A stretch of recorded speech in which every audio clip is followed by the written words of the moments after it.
Hello and welcome to High Fantasy IQ. My name is Jeremy and this is This is Justin, part of High Fantasy IQ, and today we are going to go over the most impactful trades and or free agent acquisitions that have happened in the last couple of days. And we're going to go ahead and start the conversation with Jeremy. My question to you is, what do you think about Darnold to the Vikings? Well, see, the segment is how do you feel? How do you feel about Darnold to the Vikings? And see, how do I feel about Darnold to the Vikings? I don't feel good. I'm hoping for one of those like late draft pickups where they're like, oh, this guy just turns out to be amazing. And no, don't get me wrong. Apparently, he kind of salvaged his career out there with the 49ers. And, he had potential to start over Brock Purdy. But that's all well and good. But I'm not in love with it, but maybe it gives Justin Jefferson a decent floor. That's when you can start to think about him saying, 17 points, hopefully, a game. That's definitely worth it. That's It'll be still up there. first round wide receiver talent. Yeah, I'm hoping because it's Justin Jefferson. Yes, the best wide receiver in the NFL. I don't think that's much of a debate. Well, I would say one of the best. I would have to look at numbers and then go with my heart and see how that feels and everything else. But for right now, he's definitely top 2-3 for sure. Yes, I do, and I think the concern is real. But I do believe if he was your wide receiver 1 or 2, and be it by the end of the time before they start the season, that he is currently still has Sam Darnold and maybe just a project quarterback, maybe a second round pick in Penix or something, where there's so much unknown, I would still be, oh wow, he went from my favorite wide receiver to my second or third favorite wide receiver. Like, you're still going to pick Justin Jefferson in the first round. You're still going to pick Justin Jefferson with the top 6 pick. So it definitely doesn't leave you make you scream. There's going to be an awesome ceiling to Justin Jefferson, but one of the highest floors in the NFL, who still has a Tyreek Hill level ceiling. It brings up the next question. So Justin Jefferson is Justin Jefferson. He's going to do those things. We expect him to do well. With those other potentially off targets, what is Jordan Addison going to do with those? What happens when TJ Hockenson comes in? And if we're looking at Aaron Jones, so what if you're looking at bad targets, like uncatchable targets? How do you feel about that? Doesn't it make you kind of sad and just salty? It does make me sad, but I think any Jordan Addison, TJ Hockenson, or Justin Jefferson owner they probably had to take a few more lumps week to week when they had quarterbacks such as Nick Mullins, Josh Dobbs, or who was the other rookie quarterback they had starting last year? It doesn't matter. Yes, Hall from BYU. Yes, that shows you that was very unnotable for him. They were still produced. We can all say Sam Darnold's a better thrower of the football than all of those guys. He would have been the best backup on that team last year, and they were all still putting up numbers with that. It's not necessarily that Kevin O'Connell he's a QB guru at this point, and I think that no matter who is under center for him, they're gonna pass the ball a lot. Even with the run game, oh wow, they have Aaron Jones. Well, you better hope they sign someone else too, because he's going to get you 6 or 8 games this season. Alexander Madison was terrible last year. He's a Packers fan. They don't. Yes, this will be blatantly obvious to you. But I'm excited about it if he stays healthy. But for the most part, that team's going to pass. They're going to pass. They're going to pass. They're going to pass. And if Brian Flores with his blitz happy ways on defense, I feel like that's just like a recipe for them to just keep up the high passing volume next year, even with the Sam Darnold, who is better than every quarterback they had last year, besides Kirk Cousins. How are you not scared? I was scared. I'm more concerned about someone's health than I am about what quarterback is throwing him the ball. If he could he had over 190 yards and 2 touchdowns with Nick Mullins throwing him the ball, and because he was throwing the ball a lot. So it's like Justin Jefferson's a great receiver. You just get the ball in his trajectory, and then as long as he's getting the targets, you got nothing to worry about. So CeeDee Lamb or Justin Jefferson? That's a see. And if he had a better quarterback, I don't think that'd be much of a discussion. But CeeDee Lamb had a great. I mean, he has Dak throwing in the ball. So which are you picking? As of right now, I would probably. I think it's a coin flip. But right now, I'd probably go with CeeDee Lamb. The Cowboys haven't done anything. They haven't had any running backs. They haven't had anything. There's more competition for targets for Justin Jefferson, even though I think he commands a lion's share of targets. He definitely has more than who do the Cowboys have taken away targets from CeeDee Lamb? Jake Ferguson, Brandon Cooks, Deuce Vaughn at running back. I'm sure they're going to make more moves and get more opportunity for other players who are out there. They want to release Michael Gallup or trade him. It's like right now, CeeDee Lamb, but I could have a completely different tune change in a week or two just based on who else they add. Okay. But it's also we're threading needles here. You know, we're Well, talking about two yeah. top 5 fantasy wide receivers here, and the rankings can be all over the place. Well, and I it's think you about can how justify. do you feel, and I I want to know feel- how do you feel. Right now, I feel a lot better with Dak Prescott throwing my superstar all receiver right. the ball than Sam Darnold, and I can't lie about that. Okay, so then let me ask you a question: how do you feel about Kirk Cousins?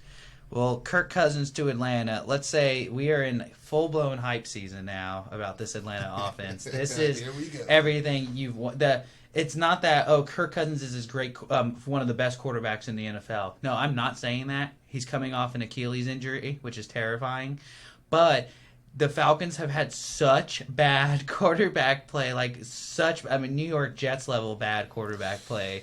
That's being disrespectful. It was. Desmond Ritter's not him. He's not. He's someone. He's someone. He's not someone I want throwing my fantasy stars the ball though. Not at all. I am all about you got Kirk Cousins has proven throughout his career he can keep multiple wide receivers fantasy relevant. We're even going back to the days where what he started his career with like your Pierre Garçons and your Deshaun Jacksons. When he goes to Minnesota, he was keeping Adam Thielen and Stephon Diggs fantasy relevant, keeping them both in wide receiver 1-2 range. And then he loses Diggs, and then he gets Jefferson. Still has a good season with him. They have last year. Jordan Addison was a touchdown machine. Justin Jefferson staying healthy was a yardage machine, and T.J. Hawkinson was a top 2 tight end last year. Kirk Cousins was keeping all of those afloat in Minnesota in a pass-happy offense. Now he's getting Zach Robinson coming from the Rams to help with that McVay scheme. And then they have Raheem Morris as head coach again. They're going to pass the ball. You have a team that's invested the 8th overall pick in a 4th overall pick in a tight end, an 8th overall pick in a wide receiver, we know. and an 8th overall pick in a running We've back. been questioning why they haven't been so relevant. Now this is the time, and this is the time Sure. where I feel like they're going to completely invest. Wherever I would have any of them ranked with Desmond Ridder, with Kirk Cousins go up 4 to 8 spots, and it's not because I think that Kirk Cousins he will target you, he will give you the ball, he'll give it to you when you're open, and now we're really going to see was Arthur Smith holding these players back, or part of it was maybe we're just overrating them every year based on where they were drafted. I think this is a year I'd be super excited for all fantasy relevant players on my team. So, what round are you targeting Drake London? Drake London, I would be targeting Drake London in the 3rd to 4th round of fantasy drafts as of right now, only because it's there's still depth, and I'm sure as time goes on, you still got to see. I know that, and they just signed Taylor Gabriel as well. They have Kyle Pitts. They have Bijan. Maybe they'll actually use him like a receiving back. That's kind of a great thing. Great reason why he was drafted. So there are only so many targets, but Drake London, I'd be drafting him in the 3rd, 4th round with the expectation that his floor is a wide receiver 2 with the ceiling of a high-end wide receiver 1. I think the 3rd round's a great spot for Drake London. I need him lower than that. Can I get Lower him? than that? I know by the time the draft comes up, everyone is going to have him. He's a 2nd round pick now, and because the hype is going to go freaking insane, it never fails. It drives me nuts. But Well, here's my follow-up question to you, Jeremy, is would you rather have Stephon Diggs or Drake London next year? I'll have Drake London. There's no Oh, question. okay. Well, I can't answer that question you're, faster. You're going to see a lot of Diggs in the 2nd and 3rd round. You're going to see a lot of drafts where I still believe right now Diggs will be drafted higher based on namesake higher than Drake London. I would rather have Drake London on my team, but I think you already saying where he would take Diggs. I think by draft season we're both going to we'd be ecstatic to get Drake London in the 3rd round. Yeah, I'm over the Diggs experiment, but that's for a whole nother conversation there. So I love Bijan. Like we know this. I took him in the 1st round last year. He was my guy. I saw it. I loved him believed in it, and it made me question: do I still believe in Bijan? And with Kirk Cousins there, yes. One of the best run blocking O lines. Tyler Algier, 5th round picks, first season, has 1,000 rushing yards with Cordell Patterson taking carries from him. That team is built to contend on offense, and if they can put the rest of their resources on defense, I think it's the best bet right now in the entire NFL is the Falcons to win the NFC South. I was going to ask you, how far do you think they could go? I definitely think they can go for a playoff appearance. I think their biggest. I mean, I think I don't consider the Panthers a huge threat to take that division from them. Take the division from the Buccaneers the this Panthers year. are going to run that division. No. Okay. I think the Buccaneers and the Falcons and the Saints. I always want to give them a puncher's chance, but who do you trust? But out of everyone in that division, I think I trust Baker Mayfield and Kirk Cousins more than I trust Derek Carr. So. But we're all really excited for Bijan Robinson with the potential he can be with a quarterback like Kirk Cousins. But what I'm excited about is Jeremy. How do you feel? What is your feeling about Barkley signing with the division rival Philadelphia Eagles? How do you feel? I knew this was coming. So I'm a Colts fan first, but I'm also a Giants fan. We need to get that out there. That's why this. I can't say it hurts, but I was one of the people when Saquon was drafted. I was jumping up and down, doing backflips and breaking my neck clearly. But it was my guy. I'm so excited. I'm so pumped, and to see him go over there, it hurts. It hurts. But I can't lie. I do believe that he's going to have an amazing season. He finally has an O-line. He finally has a steady program. I'm not going to say everyone has their issues. Every program has their problems, their ups and downs. But this is a steady program right now. I called last year a down year, that hangover year. So I'm not really concerned about that. That doesn't really scare me. At this point, if you're healthy right now and you're going into the season healthy, I'm perfectly fine with that.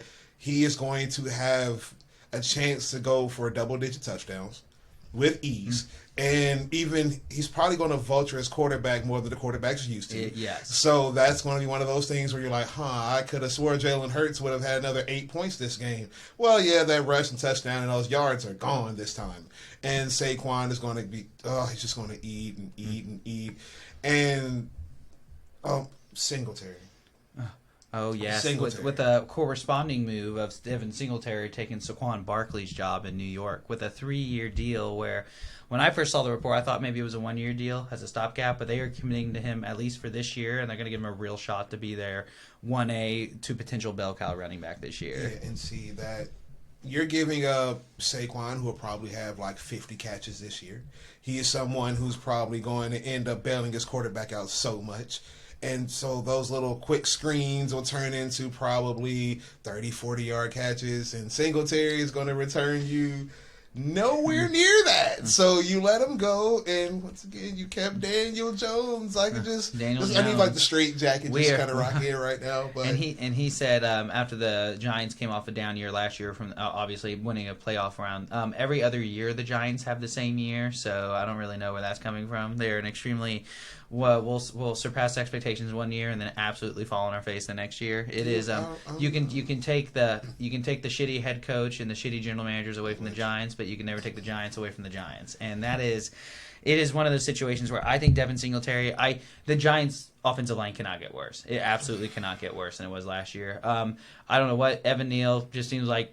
No one in New York's excited about having him on their team, especially as starting at right tackle, where he is just so bad. Yep. You guys just signed Tunyon from the Packers, which I don't know how much of an upgrade he was than when you had Gronkowski when you got. Don't pick on the rest of the team. We're talking about Devin Singletary. Yes, I'm just.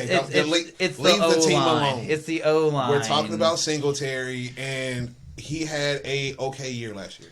It wasn't something that made you. Because, I believe I dropped him about 2 or 3 times and picked him up about 2 or 3 times because he was frustrating. And I believe that's what he's going to be for fantasy once again. I believe it's going to be someone that, while he's a running back, I'm hoping that there is a draft of a running back for the Giants this year. It has to be a draft pick of a running back. You can't go into the season that way, so I really don't even see Singletary sticking that way. I mean, it's a running back. I love them. I believe they should be paid more, but like you always say, follow the money. And while the money he was paid. But any running back can be cut. Like you can pay Saquon. Look at his contract, and they can still say, "Yeah, it's not that bad of a hit. We're moving on from you." Packers can move off Josh Jacobs in 1 year if they wanted to. So, yeah, that doesn't mean much to me. So. Does he move the radar for me by Singletary going to the Giants? No. I'm looking for them to do so much more. They have to bring in something else. So, am I going to draft him? Sure. I mean, as of right now, he's the starting running back, I assume. So, unless someone else is doing something I just don't know. But is it something that I'm like, I have to go and run to go get him in the 4th round? No. There's a dead zone running back for me. There you go. And I think that is the perfect example of a dead zone running back. Yeah, and my final question about this topic for you is where is the ceiling of you seeing Saquon Barkley being drafted, and where is the ceiling of you seeing Devin Singletary being drafted in fantasy drafts? What would you say is a standard average draft round for them? For me, I'm going to look at Saquon at the back end of the first, if and only if certain wide receivers are not available. Like if there's for some reason like a Monrise like back there or something like that, then I'm clearly going to grab one of those. But mostly this early second round, once again, by the time the season starts though, he's going to be right behind Christian McCaffrey. Because everyone's going to lose their mind, or they're going to start. It's too much time to talk about it. Yes, and that's the scary part about it. The unknown is very enticing, but also you got to remember: do you want a running back who has the ceiling to be a top 3 running back, but also has the potential to bust for his respective team, or you want to go with your steady Amon-Ra St. Brown, who is a wide receiver 1 week in and week out? And I don't think there's more health concerns regarding Saquon Barkley than there is someone like Amon-Ra St. Brown. So I think you're totally validated in that feeling. So since we're on running backs right now, and we're on this whole train, there's a guy that I've never really been a fan of by the name of Joe Mixon that I want to ask you about. And how does it make you feel? How does Joe Mixon to the Texans make me feel? It makes me feel better about any other running back that they had on their roster last year, and that includes Singletary. No one could have projected what was happening with Singletary down the season. Dameon Pierce, I was all in last year. 5th round pick in most drafts. I loved having him. Yeah. He does not fit the Bobby Slovic offense for whatever reason, and I think it showed last year that he doesn't even deserve another chance. You get someone. He is someone that he went from someone who I thought could potentially be their bell cow to someone who I just see as a short yardage back now. He's still going to be an NFL. He's still going to serve his role for NFL teams, but he's definitely not someone who I think will ever be fantasy relevant. At most, as a handcuff right now for Joe Mixon. But when you look at Joe Mixon, you're looking at someone who had 50 catches last year, had another 1,000 yards. He gets all the volume, but the thing is, he has never played for a Shanahan-style offense, and Joe Mixon is an elusive back who can catch passes. So I think his value on the Texans this year makes him more valuable than his value would have been staying on the Bengals this year. I think it was a great landing spot for Joe Mixon, and I don't a lot of times in drafts you'll see him go in the 2nd and 3rd round. I definitely think there should be a round grade taken off of that, but I could still see him as a if it comes either right before the dead zone backs or the premium in the dead zone backs this year when it comes to someone who there's a little bit more unknown about, but he has a proven track history. He produces. He may not be the most efficient, but if you give him care, he's going to get his touchdowns. He's going to get catches. When we look at running backs, I like running backs who are used in the green zone and that 10-yard line, and I love seeing running backs who catch passes, and he fits both those, and he plays for a very, very good offense. So I still like Joe Mixon. It definitely doesn't hurt his value.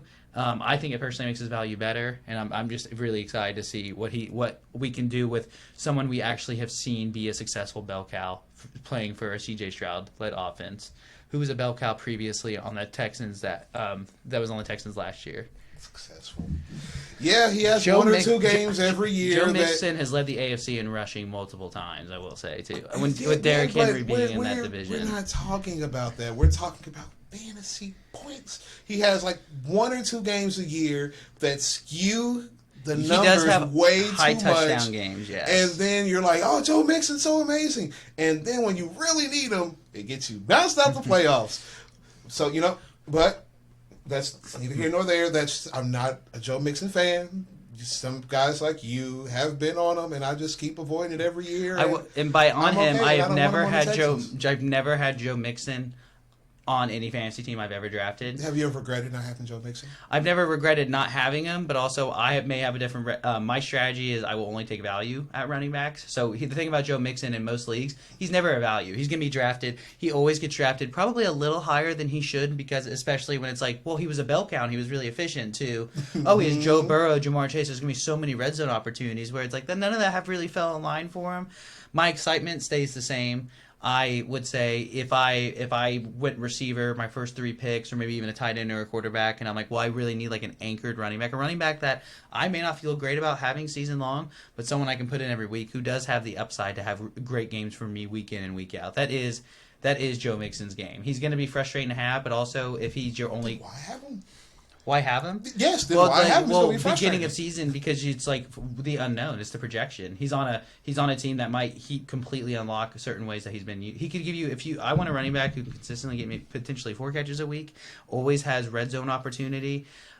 Just because his so volatile, I'd really have to look into the metrics to really be frustrated by that. Now the volatile touchdown scoring, where he had 1 game, I believe, 2 years ago, where he had 1 game that scored about 30% of his fantasy season.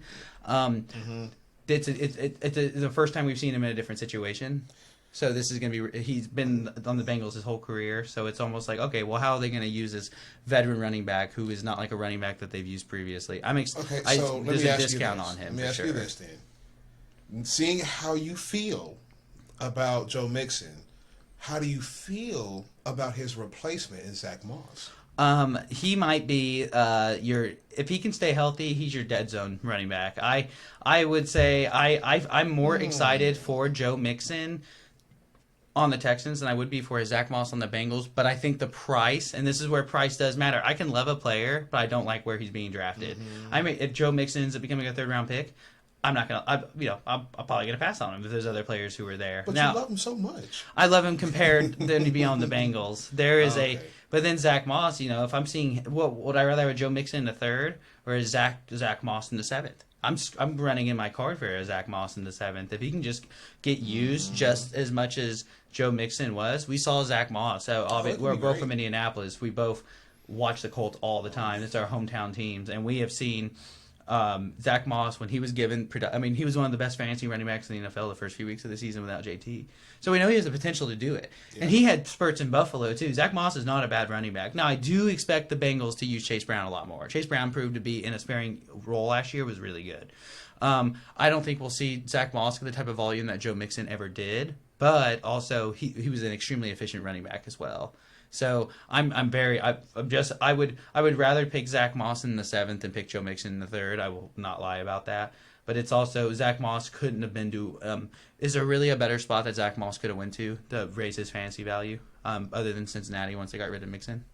I wouldn't mind seeing him with the Chargers, but Yeah, once the Gus Edwards, you just cut that out. That just kind of threw it out the window. That would have been much better fit.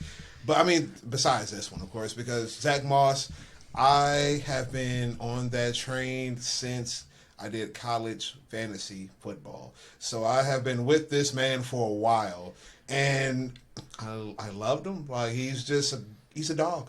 He's a dog. He will go get you the yards. He's a little pinball. He's going to go do. Yes. He does it all. And in that offense where he doesn't have to face a stack box, I see good things coming. Like you said, dead zone running back that I'm excited to draft.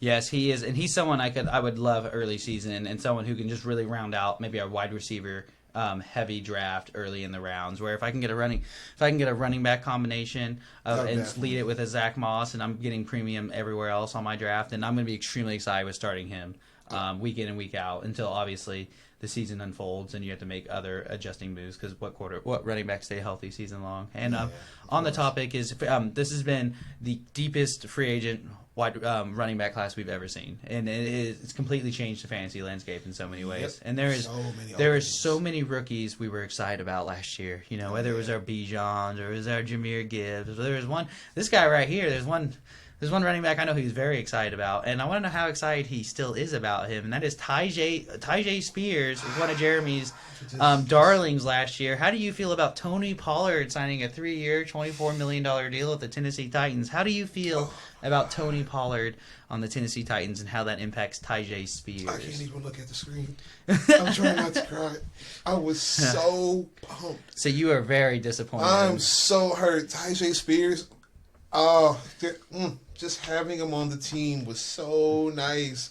And I was waiting all season. They're going to trade Derrick Henry. I can't wait. They didn't. They were loyal to him. So that was nice. I'm like, okay. You don't see that very often, especially with a running back. Nope. So I'm thinking this season, he's going to run in. He's going to go for like 60 catches. It's going to be amazing. He's going to be the bell cow. He's going to be knocked back by Tony Pollard. And honestly, Tony Pollard probably will have a much better season than last year this year. Coming back from injury, usually it takes guys a year. We saw that with Javonte Williams, took Breece Hall a second. They all suffered an injury, and it takes a second. So this year is a year that you can expect them to really return. So not too thrilled because that means they're both going to victimize each other. Yes. And then I'm looking at, because Tony Pollard doesn't do bad in the passing game. It's kind of the role he had with Zeke sitting right in front of him. So that change of pace back, now that's kind of what confuses me because I feel like they're both change of pace backs. So I'm trying to really figure out how they're going to work that. They're both the lightning to someone else's thunder. Yeah. They don't have a thunder back. These are a couple of lightning backs. So, maybe they're expecting the quarterback to run the ball a lot more, and this is a pro Will Levis show. He's pro. No, it's pro Will Levis. That guy's pro Will Levis. Pro Will Levis, pro Daniel Jones. Yes. Once again, that's him over there. So I'm hurt. I'm hurt. My soul cries for Tyjae Spears. I can only imagine the news, the way he felt when it hit. But Tony Pollard, I believe he'll do decent enough. I'm still going to take Tyjae Spears over Tony Pollard. In a fantasy draft, in a fantasy draft in a half PPR, you would still draft Tyjae Spears over Tony Pollard, even though they've invested way more in Tony Pollard at this point. I don't care about that. You know what I care about? Production. And I saw production of up-and-coming talent. So I'm going to go ahead and let everyone else take Tony Pollard high, and I'll go and take Tyjae Spears on the back end, and then I'll do like I did last year and just kind of look at him and say, if I need a running back, I can start him because he'll probably most likely be startable, and I don't have to worry about his handful of carries and his handful of catches every game. Yep, so he's going to stay relevant. He's like a Jaylen Warren, he's going to get the amount of catches to keep him relevant enough. So I'm fine with that. That's perfectly fine. I'm not paying up for Tony Pollard. I had him last year. I won't do it again. There's no way. I'm okay. What round would it take for you to get comfortable picking Tony Pollard? Let's say you're doing a wide receiver heavy first 3 rounds, maybe a tight end quarterback. You're in the 5th round and you have Tony Pollard available. Who else is around him?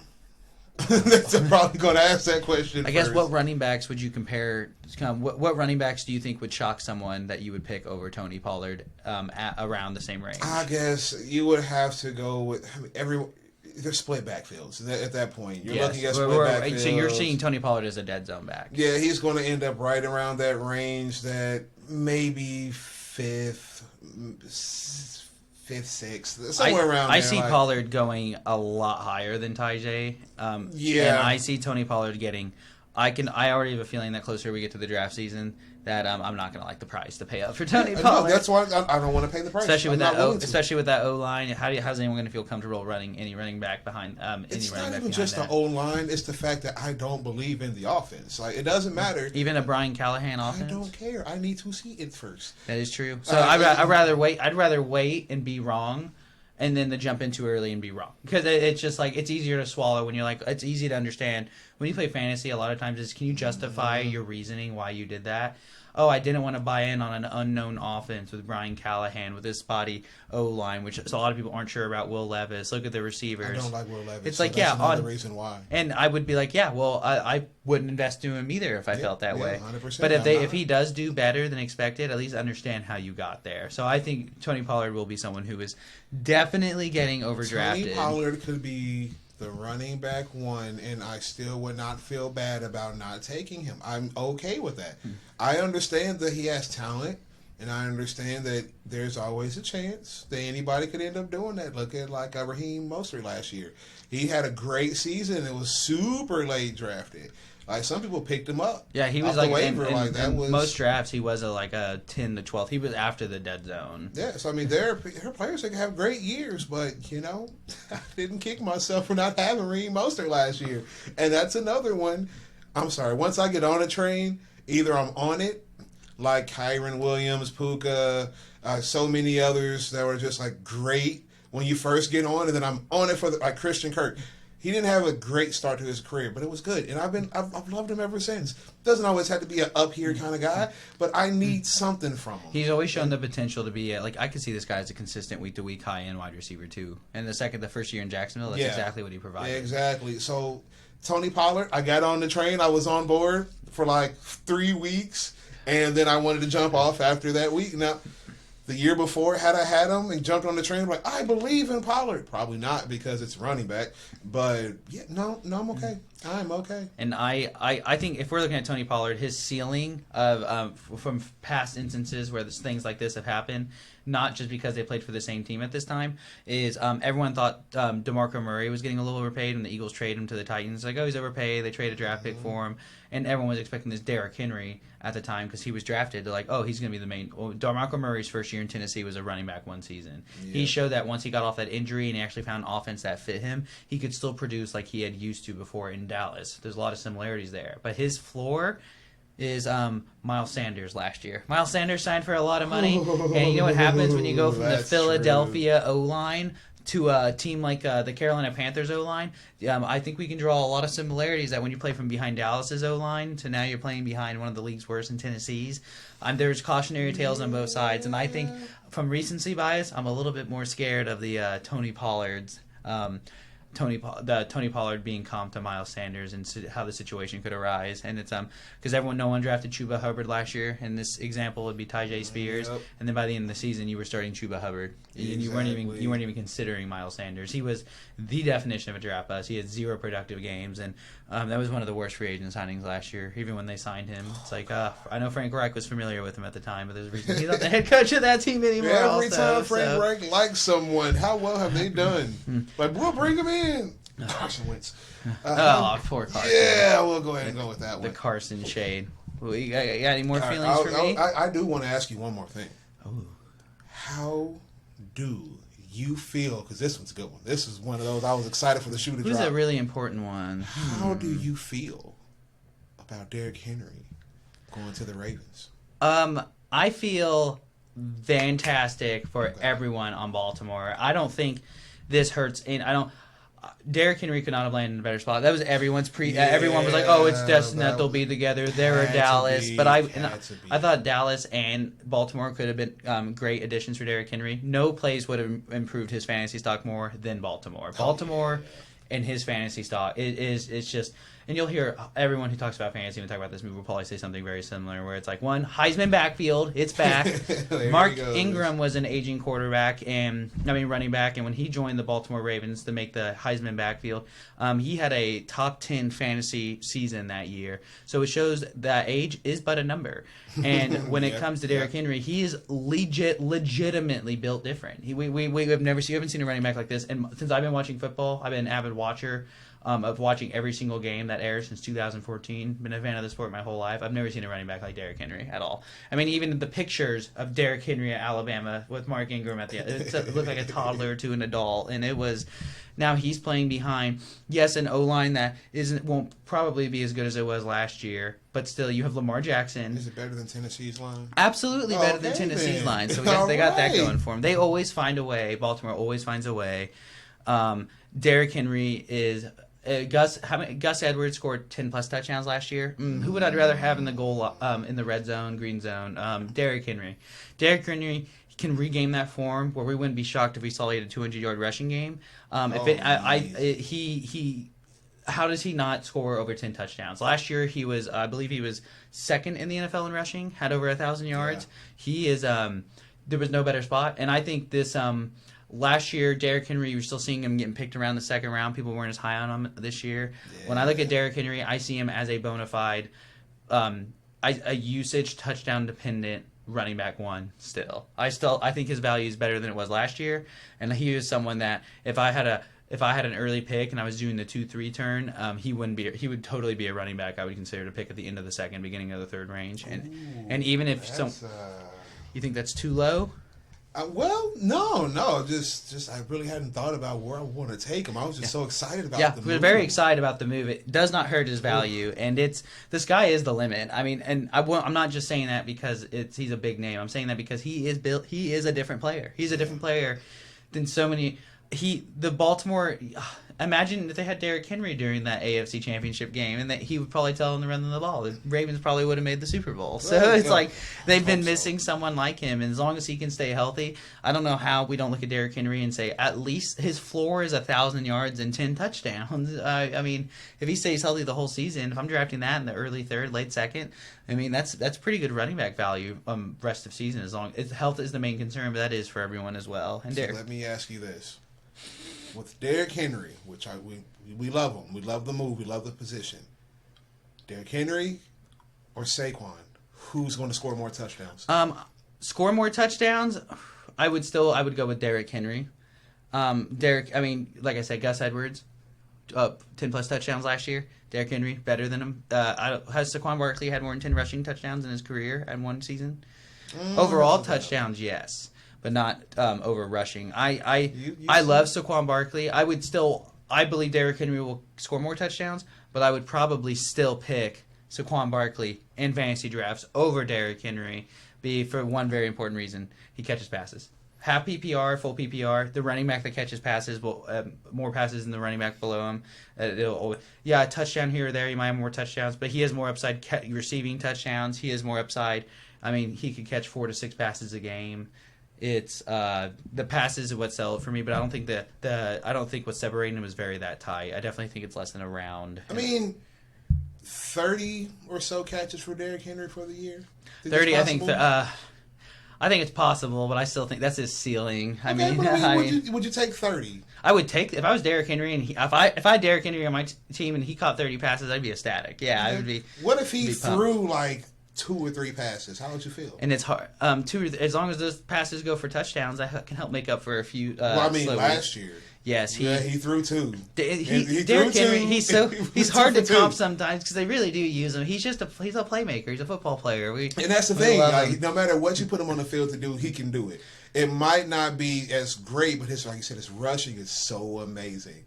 And for quarterback wise, who's going to score more rushing, Jalen Hurts or Lamar Jackson? Yeah, Jalen Hurts will take more touchdowns than Lamar Jackson. Lamar Jackson can score rushing touchdowns, and obviously, but I'm more scared of Jalen Hurts vulturing my running back than I am about Lamar Jackson vulturing my running back. It is possible that Saquon and Hurts could both score 15 touchdowns rushing. It's possible. Like, depends on how potent the offense is. Yes. It returns to the way it used to be with Steichen, but towards the end of the year last year, I was so terrified. I mean, I think we'd safe to say that out of every team that made the playoffs last year, Philadelphia was the worst team in the playoffs last year. Absolutely. The way they played, that was one of the most disgraceful playoff games when they were playing at Tampa Bay that I had seen. The team gave up. The team had no answers on offense. And I don't know necessarily if Saquon Barkley is going to fix that, so I have more reservation about that. But I also have more optimism where it's like, yeah, we know the Ravens are going to have a great offense. We know their number one receivers are their tight ends and Zay Flowers and Rashad Bateman, like who's done nothing his whole career, but it's like, but they still produce. It does. I was a big fan of him coming out of Minnesota, correct? I believe so.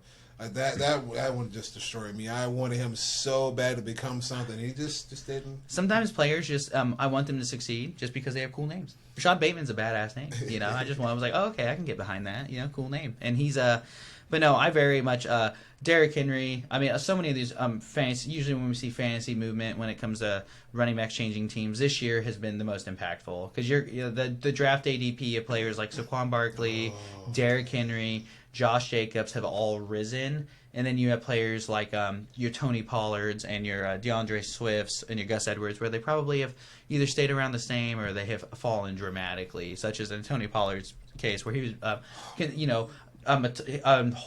had potential to be drafted anywhere in the first round or very early second. So this year, I don't think many people are sniffing Tony Pollard until maybe the end of the third if they're reaching. So that's my personal belief, though. Yeah, so no, definitely.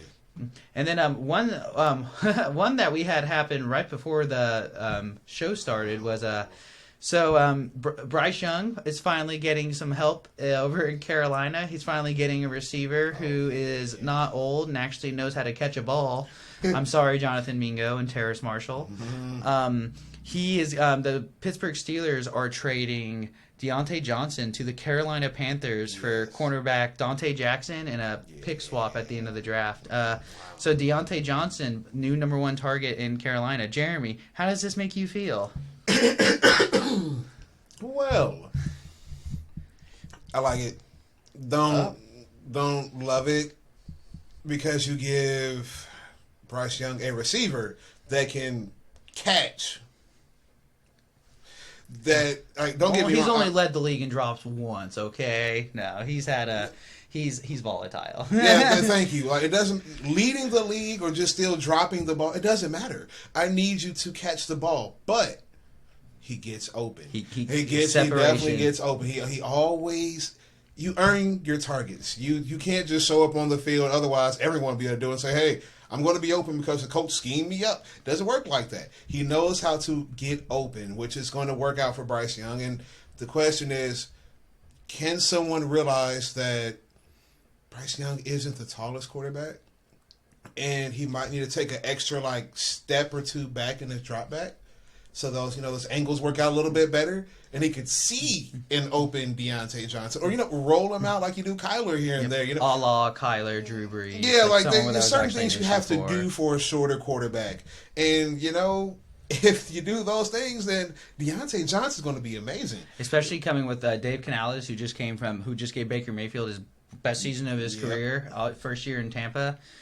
Being their head coach, so they're obviously offensive minded. And the more I hear you talk about, the more I'm more excited from a fantasy perspective of Deontay Johnson on the Panthers than I ever was on the Steelers. I will be. Oh yeah, that clears up so much more. It clears up. Steelers are probably still in line to pick her up. Now they're probably more inclined to sign another wide receiver or draft one higher in the draft. Great pedigree of drafting wide receivers. What does this do? So for Deontay Johnson, I think in his prime in Pittsburgh, we could think of him as a low-end 1, a high-end 2. Oh, yeah, I love him every year. But this year, especially with the volatility and the frustration that you've seen him experience in Pittsburgh, I looked at Deontay like, he's more of a low-end 2 to me. I don't trust him. It's too volatile. He doesn't have the best injury. He misses games every year. And if he stays healthy this year in Carolina, with Dave Canales as their head coach, and I'm assuming he'll have a funnel of targets, I could see Deontay Johnson. The peak value I thought of him on the Steelers is I could see that in Carolina this year. I think this increases. In most cases, a wide receiver like that who produces, everyone's like, well, they're going from a worse quarterback. I think Bryce Young, I'm not trying to be controversial, Bryce Young might be better than Russell Wilson and Kenny Pickett this year. Mason Rudolph. It's not like they weren't dealing. Hard. You're standing on a limb there. Well, he wasn't dealing with great quarterback play prior. And what drew a lot of teams to Bryce Young was his accuracy. Deontay Johnson, if the ball's thrown to him accurately, he could produce. I mean, would be surprised if we saw Deontay have a 90 catch, 1,200 yard, 8 touchdown season. And if I can get someone like that in the 4th or 5th round, I'd be extremely happy. Now, to follow up with that, is it George Pickens to the moon? How do you feel about before Pickens? Let me say that I do expect that 100 targets, 110, 115 or so. So him getting to that 90 receptions, I can easily see that. I need him to do that. And George Pickens, well, do you believe his new quarterback is going to help him ascend? Or do you believe that he's going to cause some issues for him? I believe, going out on a limb again, Russell Wilson's better than Kenny Pickett. I don't think there's, even if they bring Mason Rudolph back, Russell Wilson had a bad season on Denver last year. What Pittsburgh had on offense was their quarterbacks aren't good. Kenny Pickett, I don't think Kenny Pickett's that great of a quarterback. I think he can still develop into being one. I believe everyone still has a chance. Mason Rudolph, he's been given multiple chances, has shown in good spot starts. They need some consistency and some real leadership at the position. And I think Russell Wilson, if he knows his best weapon on offense is, wow, let me throw it to the freak of George Pickens. George Pickens has all the tools and intangibles to be an elite number 1 receiver in the NFL. He does. And you still have weapons in Freiermuth, who's a great tight end. You have a great running game on paper with both who can catch passes and bruise through and have home run speed. And not the home run speed comes from Jalen Warren. I won't. Mr. 3-4 yards of carry. Najee, I don't think has that, but they have a great mix of that. They keep trying to improve that O-line, and if you have Russell Wilson throwing the ball, who is shown to have elite fantasy seasons from wide receivers. I mean, last year Cortland Sutton, he was scoring touchdowns you never want to start him. He scored a touchdown every week. It was just he can still make these throws. George Pickens is so physically gifted that he can make these really tough catches. Russell Wilson might throw him some tough balls to catch, but I think he can get it. Arthur Smith, AJ Brown. Me, man. we're banking a lot of this on the catches that he makes. They're amazing, like freak of nature catches, like highlight reel. Great. Am I going to overpay because that everybody's going to say he's going to be like DK now? He's going to be like Cortland Sutton. Great. I think he's going to be like AJ Brown. I don't think he's going to be like DK. Well, comparison Russell Wilson. Oh, with the ball, previous quarterbacks he's played like with. The same thing. So lining that up, I mean, there's potential there that it could be really, really great. But at the same time, something just draws me away. I don't, and it's most likely ADP. I don't want to pay that price. What's too high of an ADP for George Pickens? Because I can already tell you, He's going in the third round at least. Yeah. Yeah, I was exactly. hoping he'd give me high. some wiggle room. I'm like, he might go in the third round. Who'd you rather have, Deontay Johnson or George Pickens on your fantasy team this year? That's a really hard one. That is a hard one. I'm probably going to go George Pickens. Yeah. I'm probably going to go with Pickens on that one because the talent-wise, it's just there. He's a number one. The position he's in. Like I just love that that dog. You're number one on your team. No one else ahead of you, and the talent. He can give you that young OBJ type of catch where you're just like, oh. But that was for like 70 yards and a touchdown. And you're like, oh, well, that works. And that's the whole game. That's all I needed from him. It's like, I love players like that, but I don't really want to spend the third round pick on them, man. Deontay and George Pickens were both crying about their targets last year. They were showing low effort plays because of that. Hey, Mike Tomlin has proven he can handle that with one wide receiver, not with two wide receivers. George Pickens, just force him into this alpha role. That breakout season we were all excited for last year, it's this year. This was the year. There are I will have a column about every player that we are upset for what happened last year, but to buy in this year, and George Pickens might be the top wide receiver on that list for me. I believe that George Pickens, he will be a third round pick this year. I think that's around the range he will be going in, and I might be having a lot of George Pickens in my. Because you see that George Pickens has 190-yard, 2-touchdown upside. He can score you 75-yard touchdowns from catching the ball in stride, or he can catch it from a 1-yard catch and just running through and bobbing weaving through traffic. He has all the talent to be a top 10 receiver in the NFL. He definitely does. And see, we're saying third round now. Now that's only going to go up. Yeah, I could see him as a mid to late second round pick in drafts by the time we start drafting in August, September. Now, if it's a third round now, it's going to be, like you said, like mid-second, potentially scraping the bottom of the first, and the preseason game happens where he makes that one amazing catch, and then to the moon. And then you're just sitting there like, now how do we become a first-round pick? It's possible. It is possible, but when I look at George Pickens, though, I'm like, would you take an AJ Brown season last year at the end of the late first, early first? I mean, it's more projecting. He's never done anything like that, but he has shown the talent to do so. See, that's the thing.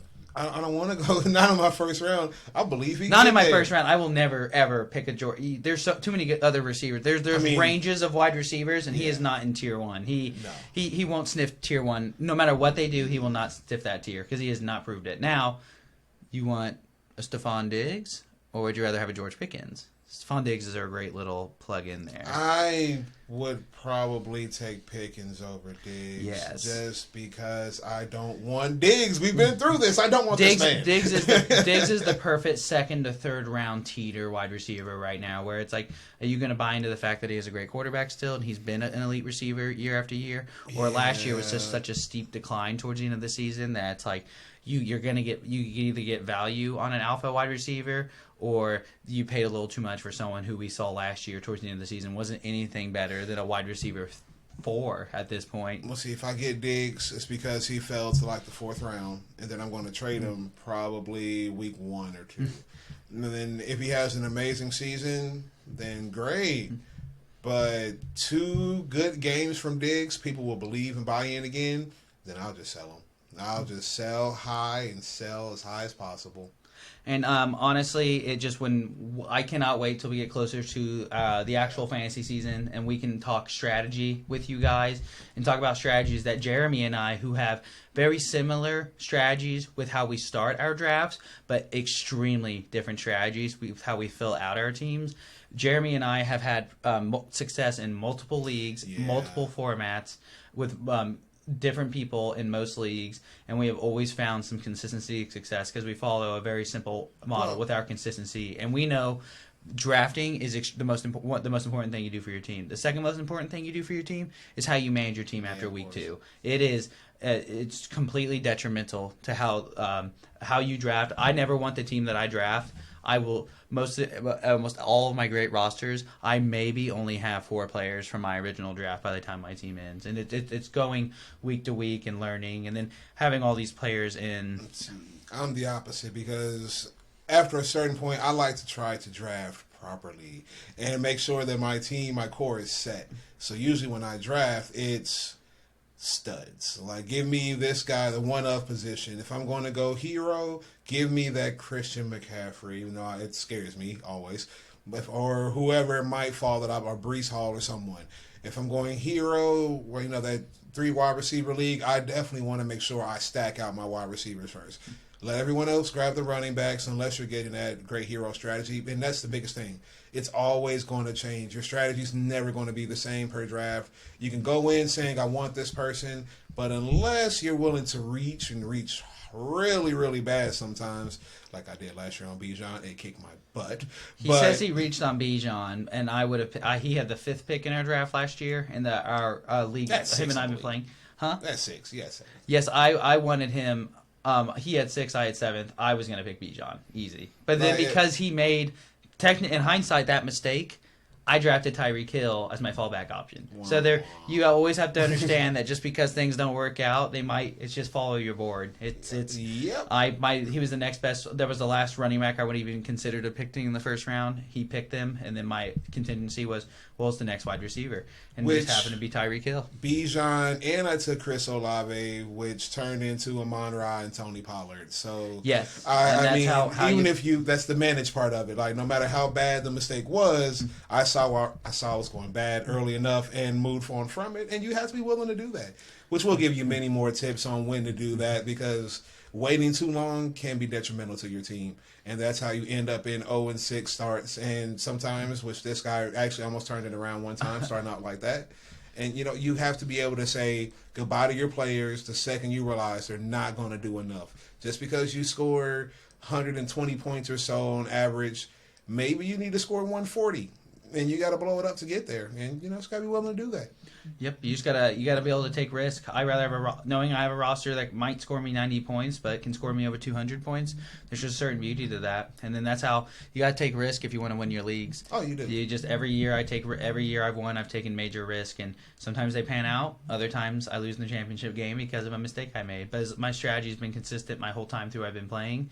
And once I found a more linear way to try to make that as consistent as possible, I found a lot of success. And a lot of that is just like understanding your guys and just justifying the moves you make. But it was really great to talk about the fantasy implications from free agency so far. Just about a few players such as Sam Darnold, Tony Pollard, and your Derrick Henrys. Really excited for this season to start. I think that there's still parts that are going to be moving that we'll still have plenty of content to talk about when it comes to that, especially how this is affecting early round ADPs with like your Derrick Henrys and your Saquon Barkleys and all that. But it's been great talking to you, Jeremy. Of course. This is High Fantasy IQ. Really excited to have our first show with you guys, and looking forward to coming up with a more consistent and coming out with more shows as we go. For sure. Guys, great talking to you. See you again soon. Later. See you guys.